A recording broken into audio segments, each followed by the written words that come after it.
ये आपके जनसत्ता का आज का संपादकीय पाठ है। देखिए, ये संपादकीय पाठ, ये आर्टिकल, एडिटोरियल आपको प्रारंभिक परीक्षा, मुख्य परीक्षा में जब आप लोग आंसर राइटिंग करते हैं, निबंध लिखते हैं और इंटरव्यू, हर जगह मदद पहुंचाता है। चाहे आप लोग स्टेट पीसीएस एग्जाम की तैयारी कर रहे हो या फिर सिविल सर्विस एग्जाम की तैयारी कर रहे हो, और यहाँ से एक सामान्य जानकारी भी आप लोगों को मिलती है, तो इन्हें जरूर पढ़ा करिएगा। युद्ध शुरू करने के अनेक कारण हो सकते हैं, मगर उसे खत्म करने का सिर्फ एक कारण है, मनुष्य की जिंदगी अमूल्य है। ये बर्ट्रैंड रसेल ने कहा था। और आजकल आप देख रहे हैं कि वैसे भी दुनिया में बड़ी अशांति फैली हुई है। प्रकृति और स्त्री पर बदलती सोच।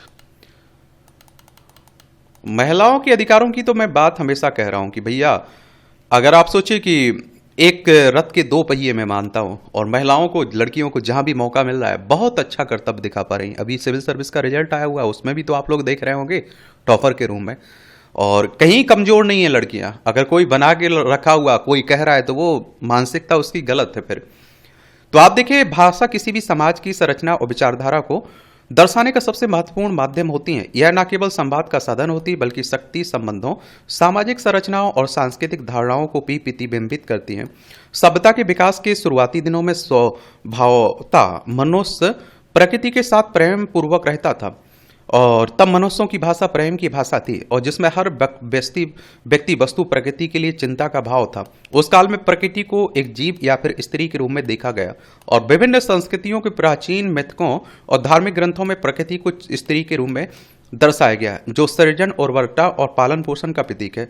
संथाली भाषा में धरती को धरती माँ, गोंडी भाषा में जंगल को जीवन, और कोरकू भाषा में नदी को माँ कहा जाता है, जो प्रकृति के प्रति सम्मान को दर्शाता है।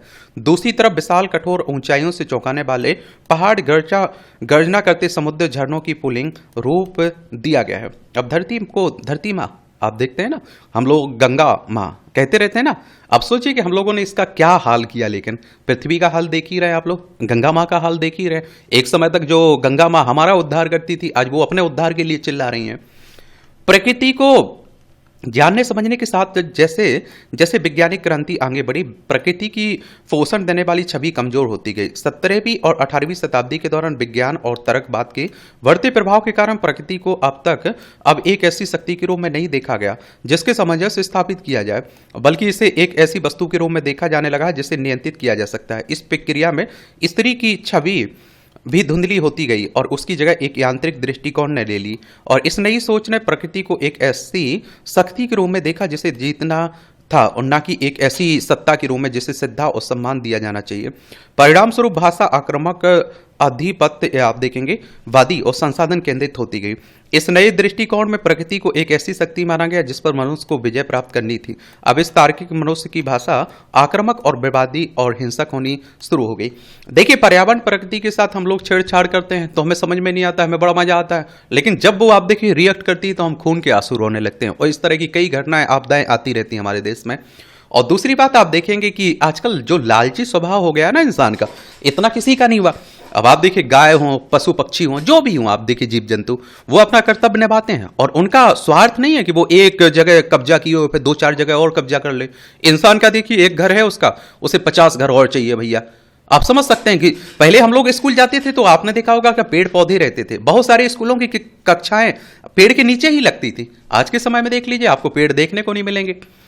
एक बात और ध्यान देने योग्य है कि वैज्ञानिकों ने तकनीकी रूप से प्रकृति के अधिकांश तत्वों को अजैविक मानक, मसलन मिट्टी, पानी, सूर्य, हवा, सभी जीवित कारक नहीं माने गए। इस वजह से भी इनके साथ भावनात्मक जुड़ाव मुश्किल होता चला गया, और इसी समय कृषि की भाषा हल जोतने, फसल काटने, पीटने, रौंदने सरीखी होती गई। प्रकृति और स्त्री दोनों को नियंत्रित करने और उपयोग करने की प्रवृत्ति बढ़ी, जिससे पर्यावरणीय असंतुलन और सामाजिक असमानताएं पैदा हुई। भाषा और प्रतीकों के माध्यम से स्त्री और प्रकृति का शोषण तथा अधीनता को ठहराने का प्रयास किया गया। ऐतिहासिक रूप से स्त्री और प्रकृति को समान रूप से कमजोर, कोमल और नियंत्रित किए जाने योग्य प्रस्तुत किया गया। एक उदाहरण आपको दे रहा हूं। जैसे सोचिए आप लोग कि पीपल के पेड़ को काटने के लिए मना किया जाता है, उसका साइंटिफिक ही रीजन है और धार्मिक रीजन भी है। धार्मिक रीजन ये है कि आप देखते हैं कि वो उसमें कहते हैं कोई देवता, कोई कहता है भूत रहता है, कोई कहता है प्रेत रहता है, कोई कहता है कोई और देवता रहता है। इस तरह की बातें चलती रहती है ना कि एक तरह से पीपल के पेड़ को ना काटा जाए। वैज्ञानिक तरीका देखें तो कहते हैं कि 24 घंटे वो ऑक्सीजन देता है, समझ रहे। पित्त सत्तात्मक समाज में भाषा का उपयोग महिलाओं और प्रकृति के प्रति एक विशेष दृष्टिकोण को बढ़ावा देने के लिए किया गया। हालांकि इसके साथ ही प्रकृति की एक और छवि बनाई गई। एक आप देखते हैं क्या, एक एक अनियंत्रित और हिंसक शक्ति की तूफान, बारिश, सूखा और भूकंप जैसी प्राकृतिक आपदाओं को लेकर द्वंद्वात्मक चित्रण एक और ऐसे शोषित करने योग्य विनम्र सत्ता के रूप में दिखता है और दूसरी ओर इसे विनाशकारी शक्ति के रूप में चित्रित करता है। पित्त सत्तात्मक समाजों में या देखिए ऐतिहासिक रूप से महिलाओं के प्रति अपनाई गई दृष्टि को प्रतिबिंबित करता है। और आप देखेंगे कि आज असीमित विकास और प्राकृतिक संसाधनों के मानव शोषण को सामान्य स्वाभाविक माना जा रहा है और हम न केवल तेल, ऊर्जा, पानी, हवा और पेड़ आदि को संसाधन मानते हैं, बल्कि इनके लिए असंख्य संज्ञा शब्दों का भी प्रयोग करते हैं और जिससे यह संकेत मिलता है कि ये संसाधन असीमित है। और साथ ही विरोधाभासी शब्दों की जोड़ी में विकास शब्द को हमेशा तटस्थ माना जाता है। जैसा हमेशा यही होता है, गाड़ी कितनी तेज है, कितनी धीमी नहीं, सड़क कितनी चौड़ी है, इमारत कितनी ऊंची है, कितनी नीची नहीं, और उसकी आमदनी कितनी अधिक है, कितनी कम नहीं है। आजकल तो तेज गति से कार्य करने का भी खूब चलन है। पहले जहां महिला और प्रकृति दोनों को पोषण और संतुलन से जोड़ा जाता था, वहीं औद्योगिकरण के बाद दोनों को एक ऐसी सत्ता के रूप में देखा जाने लगा जिस पर कब्जा किया जाना आवश्यक है। उदाहरण के लिए वैज्ञानिक और तकनीकी भाषा में भी प्राकृतिक संसाधनों को शोषण करने योग्य बताया जाता है, जैसे भूमि का दोहन, ऊर्जा का उपभोग। ये शब्दावली यही संकेत देते हैं कि प्रकृति केवल मानव उपभोग के लिए बनी है, न कि एक जीवंत और आत्मनिर्भर इकाई के रूप में। इसी प्रकार जब स्त्रियों की भूमिका का वर्णन किया जाता है तो आमतौर पर उन्हें सहनशीलता, सेवा और बलिदान के प्रतीक के रूप में प्रस्तुत किया जाता है। अब आंसर राइटिंग कर रहे हैं, निबंध लिख रहे हैं, इस तरह के अगर शब्दों का उपयोग करें, इस तरह के प्रभावशाली शब्दों का, तो आप समझ सकते हैं कि आपके आंसर की क्वालिटी क्या होगी। इको फेमिनिज्म के दृष्टिकोण से भाषा को पुनः परिभाषित करना केवल शब्द को बदलने तक सीमित नहीं है, बल्कि यह सोचने का एक नया तरीका प्रदान करता है। इसमें यह विचार जाता है कि भाषा और प्रतीकों का ऐसा उपयोग हो जो समानता और परस्पर सम्मान को दर्शाए। उदाहरण के स्त्रियों को अक्सर धरती, नदी, चंद्रमा या पेड़ के रूप में निरूपित किया जाता है। धरती को माता का रूप दिया जाता है जिसे सहनशील और पोषण देने वाली माना जाता है, और इसी तरह स्त्रियों को भी सहनशीलता और त्याग की मूर्ति के रूप में देखा जाता है। लेकिन यह दृष्टिकोण स्त्रियों के अधिकारों, उनके व्यक्तित्व को गौण बना देता है। स्त्रियों की तुलना अक्सर नदी से की जाती। स्त्री का जीवन नदी की तरह होता है। यह रूपक उनके परिवर्तनशील और बहने वाले स्वभाव को दर्शाता है, जो एक प्रकार से उनके अस्तित्व को दूसरों के अनुकूल होने तक सीमित कर देता है। इस रूपक के साथ स्त्री और नदी दोनों के जीवन को बंधक बांधने का काम समाज में शुरू हुआ है, और हमारी भाषा हमारे आचरण में गहरे रूप से बैठ गई है। स्त्रियां घर में एक सीमा के भीतर रहने लगी हैं, तो नदियों के सतत प्रवाह को रोककर बांध बनाए जाने लगे हैं। भाषा में चांद सा मुखड़ा जैसे मुहावरे स्त्रियों की सुंदरता को चंद्रमा से जोड़ते हैं, लेकिन यह भी बाहरी रूप से सुंदरता के प्रति समाज के अत्यधिक झुकाव को प्रकट करता है। भाषा में स्त्रियों के लिए इतर शब्दों से तुलना कर उसकी भूमिका और स्थिति को नियंत्रित किया जाता है। यह तुलना कभी सकारात्मक होती है तो कभी अपमानजनक। कई जगह सकारात्मक प्रतीकों के प्रयोग की पुनः व्याख्या की जरूरत है। परिवर्तन विचारों के साथ शब्दों में भी परिलक्षित होना चाहिए, क्योंकि वही हमारे समाज के भविष्य को आकार देते हैं। बाकी आप लोग बताइए, क्या सोचते हैं आप लोग? ये हमारी प्यारी पृथ्वी है, देख रहे हैं इस पे, ये हमारा प्यारा भारत है।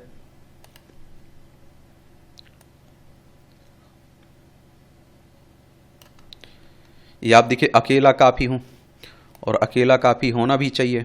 जीवन झंझावतों में उलझा हुआ एक क्रम है। बेबसी, बेकसी, बेबस्ता, घुटन, संतास, ये सभी इसके पड़ाव हैं। कई बार कुछ लोग ऐसे मिल जाते हैं जिनसे मिलकर हमें ऊर्जा मिलती है, हमारे जीवन का अंदाज ही बदल जाता है। हम जो भी काम करते हैं उसमें सफलता मिलती है, पर यह समय अधिक दिनों तक नहीं चलता है। कुछ समय बाद फिर वही निराशा का दौर शुरू हो जाता है। इस दौरान हमें ऐसे लोग मिलते हैं जो जीवन से निराश हैं, और ऐसे लोग अपने आसपास एक नकारात्मक भाव लिए होते हैं जिसमें रहकर वे अपनी सांसों का हिसाब किताब करते रहते हैं। वास्तव में जीवन एक ऐसा ही नहीं, वह तो बिल्कुल एक छोटे से बच्चे की निर्मल मुस्कान की तरह होता है, लेकिन हम ही उस समय एक भयानक अट्टहास के दर्शन करते हैं। मुश्किल यह है कि इस जीवन को एक बच्चे की निर्मल मुस्कान की तरह देखते हैं। वर्तने में हमें देर हो जाती है, और जब उसकी हकीकत का एहसास होता है तब उसे रोक पाना हमारे लिए मुश्किल हो चुका होता है।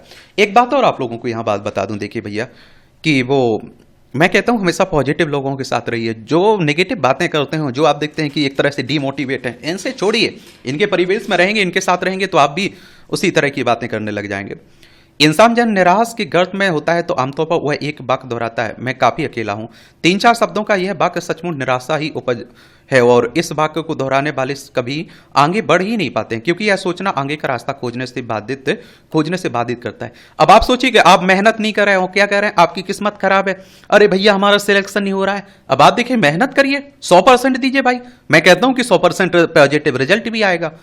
और इसके उलट यही वाक्य उन्हें लगातार निराशा के अंधकार में ले जाता है। और इस तरह का व्यक्ति भीड़ में उस लाचार व्यक्ति की तरह है जो जिंदगी की राहों में धीमे और भारी कदमों से सबसे पीछे चल रहा है, और सबसे पीछे चल रहा वह व्यक्ति न जाने कब गायब हो जाए और कहा नहीं जा सकता है। यह जीवन का वह पल है जिसमें व्यक्ति कुछ भी अच्छा करने लायक नहीं होता है। हालांकि परिस्थितियां ऐसी हो सकती हैं कि उनकी वजह से ऐसे व्यक्ति के सामने कोई लाचारी खड़ी हो सकती है। काफी अकेला हूं, क्या काफी अकेला हूं, ये आप देखते हैं कि यह वाक्य भले ही किसी व्यक्ति के जीवन में कोई उत्साह नहीं भर पाता हो, पर इसी में थोड़ा सा बदलाव कर जीवन में बहुत बड़ा परिवर्तन लाया जा सकता है। मैं कहता हूं कि 1000 बार गिरिए फिर भी खड़े हो जाइए। इस तरह के आपका मतलब आत्मबल होना चाहिए। एक तरह से अपने आप में एक तरह से भरोसा तो होना चाहिए कि भैया हम 1000 बार गिरेंगे फिर भी हम सीख लेंगे, जहां गिरेंगे वहां देखेंगे क्यों गिरे हम, क्यों फिसले हम, फिर उसमें सुधार करेंगे और आगे बढ़ेंगे। काफी अकेला हूं वाले इस वाक्य में शब्दों का क्रम बदल दिया जाए तो यह हमें सकारात्मक परिणाम देगा। उदाहरण के लिए अगर काफी अकेला हूं को इस तरह लिखा जाए, अकेला काफी हूं, और इसके बाद ऐसा बात देखा जाए तब समझ में आता है कि इस वाक्य ने हमें कहां से कहां पहुंचा दिया। निराशा के अंधकार से निकालकर हमें ऊर्जा की उजास देते हुए ऐसे संसार में पहुंचा दिया जहां चुनौतियां तो हैं, पर उन चुनौतियों का सामना करने के लिए हमारे पास ऊर्जा का असस्त स्रोत भी है। सिर्फ इतना कायम रहे तो व्यक्ति बड़ी से बड़ी मुश्किल चुनौतियों से आसानी से निपट सकता है। और जिस तरह से निराशा के भाव में डूबे इस वाक्य में थोड़ा सा परिवर्तन कर हमने जीवन के अंधेरे को दूर कर दिया, ठीक वैसे ही हमें अपने जीवन में छोटे छोटे परिवर्तन करें तो उसे जीने लायक बनाया जा सकता है। जीवन का क्रम सही हो तो फिर उसे सुधारने में देर नहीं लगती है।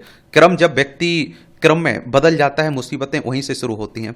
जो हर बात पर नकारात्मक भाव रखते हैं, जीवन में मुसीबतें उनका सदैव स्वागत के लिए तैयार रहती हैं। हमारा सकारात्मक रवैया कई बार जीवन को बहुत ही आसान बना देता है। सकारात्मक भाव में जीने से कई उपाय सूझते हैं, नए विचार सामने आते हैं। यह स्थिति नए विचारों के साथ नए मार्ग पर चलने के लिए प्रेरित करती हैं। हमें केवल जीने का क्रम ही तो बदलना है। जिन नकारात्मक बातों पर केंद्रित रहते हुए अपनी उपेक्षा करने को लेकर हम सहज हो गए होते हैं, उसी सोचने और उसके मुताबिक कुछ करने की शुरुआत करनी है। इस क्रम में सबसे पहले काम यह कर सकते हैं कि सोने के क्रम को बदला जाए। देर रात सोने के बजाय जल्दी सोने और सुबह जल्दी उठने का संकल्प लिया जाए, उस पर अमल किया जाए तो सिर्फ इतने से ही बहुत कुछ बदलता दिख सकता है। और एक पूरा आप देखिए रूटीन आपको अच्छा लगता है, जल्दी उठ जाए तो पूरा दिन भी अच्छा लगता है। अब सोचिए दिन में 12 बजे उठ रहे हैं, भैया आधा तो वैसे ही खत्म हो गया, आपने प्रकृति का नियम ही बदल दिया एक तरह से। केवल एक सप्ताह तक ऐसा किया जाए तो जीवन सुहाना लगने लगता है। सुबह जल्दी जागने के बाद हमारे पास पूरे 16 घंटे होते हैं, वह भी स्फूर्तिदायक 16 घंटे। इन घंटों में हम बहुत कुछ ऐसा कर सकते हैं जिनके लिए अब तक हम केवल सोचते ही थे, क्योंकि तब हमारे पास समय की कमी थी। अब हमारे पास दिन में पूरे 16 घंटे होते हैं, तब सोचने के लिए वक्त तो है ही, हम काम करने के लिए भी हमारे पास काफ़ी वक्त होता है। और इन परिस्थितियों में हमारे पास काफ़ी अकेला हूं के लिए स्थान नहीं होता है, यहाँ होता है अकेला काफ़ी हूं। दरअसल 3 शब्दों के इस वाक्य में जिंदगी का पूरा फलसफा छिपा है। जितने भी कामयाब लोग हुए हैं वे सभी यही सोचते हैं कि अकेला काफ़ी हूं, क्योंकि ऐसे लोग अपनी गर्दिश के दिनों में सभी अपनों को अच्छी तरह से परख चुके होते हैं। इन्हें केवल अपने आप पर ही भरोसा होता है। बिना किसी के सहारे वे भले ही धीमे कदमों से आगे बढ़ते हैं, पर अपनी मंजिल पर पहुंचकर ही कम दम लेते हैं। बस अपनी नकारात्मक सोच को बदल दिया जाए, फिर यह साफ दिखेगा कि खुशियों की मंजिल हमारे इंतजार कर रही हैं। क्या हमारा इंतजार कर रही हैं? बताइए आप लोग क्या सोचते हैं? ये टिप्पणियां रहती हैं, देखना हो तो देख सकते हैं। जो काम के रहते हैं उन पर तो हम लोग विस्तार से बातें करते हैं। ये आतंकी मंसूबे आपने देखा, अभी हाल ही में जम्मू कश्मीर के पहलगांव में जो आतंकी हमला हुआ उसी को लेकर बातें हो रही। जम्मू कश्मीर लद्दाख 2 भागों में बांट दिया गया था 370-35 से हटाने के बाद। दोनों केंद्र शासित प्रदेश हैं। जम्मू कश्मीर में दिल्ली की तरह आपको विधानसभा देखने को मिलेगी। देखिए इसकी सीमा पाकिस्तान 1947 तक हमारा हिस्सा था। लद्दाख, जम्मू कश्मीर, पंजाब, राजस्थान, गुजरात 5 राज्यों की सीमा हमारी इससे लगती है। तो आप देखिए, यह गंभीर चिंता का विषय है कि कश्मीर घाटी में आतंकवादी गतिविधियों पर विराम नहीं लग पाया। पिछले हफ्ते पहलगांव में हुए आतंकी हमले के बाद पूरे देश में आक्रोश है। दुनिया के बहुत सारे देशों ने इसकी निंदा की। उस हमले में 26 लोग मारे गए। इसकी प्रतिक्रिया में भारत सरकार ने पाकिस्तान के खिलाफ सख्त कदम उठाए। कश्मीर घाटी में सुरक्षा व्यवस्था चौकस कर दी। पूरे कश्मीर ने इस घटना के विरोध में बंद रखा। आतंकवाद के खिलाफ जगह जगह जुलूस निकाले गए। इसके बावजूद घाटी में अगर आतंकवादियों के मंसूबे कमजोर नहीं पड़े तो स्वाभाविक ही सुरक्षा इंतजाम को लेकर फिर से सवाल फिर सिर उठाने लगे। गौरतलब है कि कुपवाड़ा में संदिग्ध आतंकवादियों ने एक समाज सेवक के घर में घुसकर उसे गोली मार दी। छिपी बात नहीं है कि घाटी में आतंकवादी हमलों के पीछे पाकिस्तान का हाथ है। हालांकि वह बार बार अपने को पाक साबित करने की कोशिश करता है, भारत के प्रति सहयोग का दिखावा भी करता है, पर दुनिया की नजरों से उसकी हकीकत छिपी नहीं है। पहलगांव के बाद कुपवाड़ा में इस तरह घर में घुसकर हमला करने के पीछे दहशतगर्दों की मंशा साफ है। वे संदेश देना चाहे कि उनके मंसूबे कमजोर नहीं पड़े हैं। एक और बात बता दूं, देखिए किसी भी धर्म से मुझे लगता है कि इसका नहीं कनेक्शन है, क्योंकि आप देखिए इंसानियत मानवता के खिलाफ है लोग, जो आतंकी हैं, जो दरिंदे हैं। आप सोचिए पर्यटन क्षेत्र से सबसे ज्यादा नुकसान किसे हो रहा है? अगर लोग नहीं जा रहे हैं, लोगों ने कैंसिल करवा ली अपने टिकट, तो वहां के आप देखते हैं कि मुस्लिमों को, वहां के आप देखते हैं कि जम्मू कश्मीर की अर्थव्यवस्था में मुस्लिमों को आप देखिए कि बहुत सारे काम धंधों में रोजगार मिला हुआ है। मैं किसी को देख रहा हूं कि कई लोगों को देख रहा हूं, वहां आप देखते हैं जो घोड़े खच्चर, आप देखते हैं इस तरह के बहुत सारे जो टूरिस्ट से जुड़े हुए जो भी मामले रहते हैं, जो काम धंधे रहते हैं, वो अधिकतर मुस्लिम करते हैं। वहां बहुत सारे हिंदू भी करते हैं। तो अगर किसी एक धर्म से जुड़ा है, मुझे लगता है बेवकूफ़ी है और दुनिया का सबसे बड़ा झूठ है। ये मुझे लगता है कि इनकी चाल ये थी पाकिस्तान की और इन दरिंदों की कि यहां इस तरह का नाम पूछकर, धर्म पूछकर मारा जाए और भारत में पूर्ण संप्रदाय जो दंगे भड़क जाए कि देखिए हिंदुओं को मुस्लिमों ने मारा, हिंदू रिएक्ट करें। लेकिन भारत में आप देखिए दोनों समुदायों ने, दोनों धर्म के लोगों ने बड़ा अच्छा काम किया है कि कहीं कोई घटना नहीं हुई। और यही अगर घटना आप देखिए पाकिस्तान में हो जाती है, बांग्लादेश में हो जाती, दंगे हो जाते, फड़ा जाते। मगर सवाल है कि वहां तैनात खुफिया एजेंसियों और सुरक्षा बलों से क्यों और इसे कैसे चूक हो रही है। वे आतंकवादियों की साजिश को समय रहते समझ नहीं पा रहे हैं। पहलगांव हमले के पीछे बड़ा कारण सुरक्षा इंतजाम में घोर लापरवाही थी। इसके लिए सरकार ने सर्वदलीय बैठक में अफसोस भी जताया, इसे तुरंत दुरुस्त कर लेने का आश्वासन दिया। इस वक्त वहां राष्ट्रीय सुरक्षा एजेंसी घटना की जांच में जुटी है। पूरी घटना में सुरक्षा बलों की संख्या बढ़ा दी गई। खुफिया एजेंसियां चौकस हैं। इसके बावजूद अगर आतंकी किसी घर में घुसकर हमला करने में कामयाब हो रहे हैं तो स्वाभाविक ही आतंकवाद से लड़ने संबंधी हमारी तैयारियों पर उंगलियां उठेंगी। 9 वर्ष पहले नोटबंदी हुई तो दावा किया गया था कि इससे आतंकियों की कमर टूट जाएगी। फिर अनुच्छेद 370 खत्म करने के बाद भी लगातार कहा जाता रहा है कि घाटी में आतंकवाद लगभग अपने अंतिम दौर में है। मगर हकीकत यह है कि इस अवधि में कई बड़ी आतंकी घटनाएं हो रही हैं और जिसकी ताजा कड़ी पहलगांव की घटना थी। अच्छी बात यह है कि पहलगांव हमले के बाद सरकार ने सख्त कदम उठाए और आतंकवाद से निपटने के लिए अधिक कारगर तरीके पर विचार कर रही है। मगर अब तक के अनुभव से जाहिर है कि आतंकवादी संगठनों को खत्म करने की कोई भी रणनीति अब तक कारगर साबित नहीं हो पाई है। पहलगांव हमले के बाद आम जन भावना यही है कि दहशतगर्दी को पोषने वाले पाकिस्तान के खिलाफ कोई निर्णायक कदम उठाया जाए। स्पष्ट है कि वहां की सेना आतंकवादियों को प्रशिक्षण और संरक्षण देती है। वह खुद को वहां के हुक्मरानों से ऊपर समझने लगी है, अपने समानांतर सत्ता चलाती। ऐसे में केवल सियासी पहलकदमी नहीं, सीमा पार चल रहे आतंकी ठिकानों को खत्म करने की रणनीति भी बनानी होगी। मगर पहले सुरक्षा घेरे को, अवैध और खुफिया तंत्र को अचूक बनाने की सख्त जरूरत है। मतलब अपनी सुरक्षा व्यवस्था पर ध्यान देना चाहिए, खुफिया एजेंसियों पर हमें ध्यान देना चाहिए। और देखिए पाकिस्तान की जो सेना है ना, उनका राजनीति में इंटरफियर रहता है। वहां उनकी अपनी कंपनियां चलती हैं। ये आप देखिए जो जनरल है ना, ये काफी पैसे वाले हैं, आप देखेंगे। लेकिन वहां की जनता बुरी स्थिति में है, गरीबी में पल रही है, खाने के लाड़े पड़े हुए हैं। और आप देखिए नेताओं के घर में माला माल है। हमारी सेना का काम रहता है कि उनका कर्तव्य है सीमा की सुरक्षा करना और वो बाखूबी अपनी जिम्मेदारी निभाते हैं। और हमारे देश के नेताओं का काम है राजनीति करना, वो भी अपना काम करते हैं। लेकिन पाकिस्तान में अलग है, तभी तो आप देखिए बुरी स्थिति में है। और उसकी बराबरी क्या की जाए यार? हम लोग कमजोर अपने बच्चे की तुलना क्या कमजोर बच्चे से करेंगे? बिल्कुल नहीं करेंगे भाई।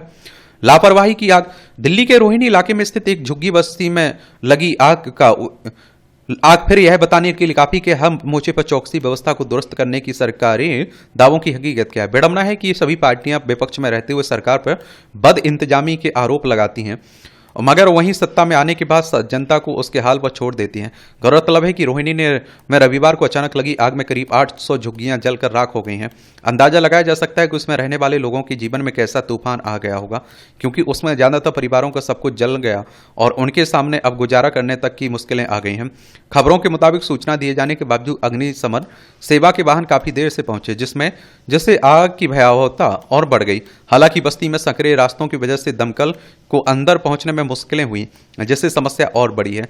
सवाल है कि जिस वक्त ऐसी झुग्गी बस्तियों, आप देखते हैं कि बस्तियों में बस यही होती है, उस समय भी सरकारी महकमे क्या कर रहे होते हैं, जो आग लगने के बड़े हादसों के बाद व्यवस्थागत कारणों का लेखा जोखा पेश करते हैं। ऐसी बस्तियों में आने जाने के रास्ते, बिजली, पानी का प्रबंधन, किसी बड़े हादसे के वक्त आग बुझाने या अन्य तरीकों से मदद पहुंचाने के उपायों को लेकर शायद ही कभी उनमें कोई सरोकार देखा जाता हो। और यह बेवजह नहीं है कि गरीब वंचित तबकों के लोगों की रिहाइश पर हर वक्त खतरा मंडराता रहता है। किसी भी हादसे का सबक यह होना चाहिए कि भविष्य के लिए ऐसे इंतजाम किए जाएं ताकि उस तरह की घटना फिर ना हो। और आप देखते विडंबना यह है कि दिल्ली में आए दिन किसी न किसी इलाके में आग लगने, उसमें भारी नुकसान की खबरें आती रहती हैं और हर बार उसकी जड़ में आमतौर पर संबंधी महकमों की लापरवाही होती है। अगर आग लगने की स्थिति में बचाव का इंतजाम सुनिश्चित कर दिए जाए और समय समय पर उनका निरीक्षण हो तो बड़े हादसों से भी बचा जा सकता है। और इस तरह से आप देखेंगे कि आज के संपादकीय पाठ की कहानी कवर होती है। आप लोग पढ़ते रहिए, एंजॉय करते रहिए। आपका कोई सवाल हो, मेरे लिए सुझाव हो तो जरूर आप लोग बताइए। ईमानदारी से तैयारी करिए, मेहनत करिए। धन्यवाद।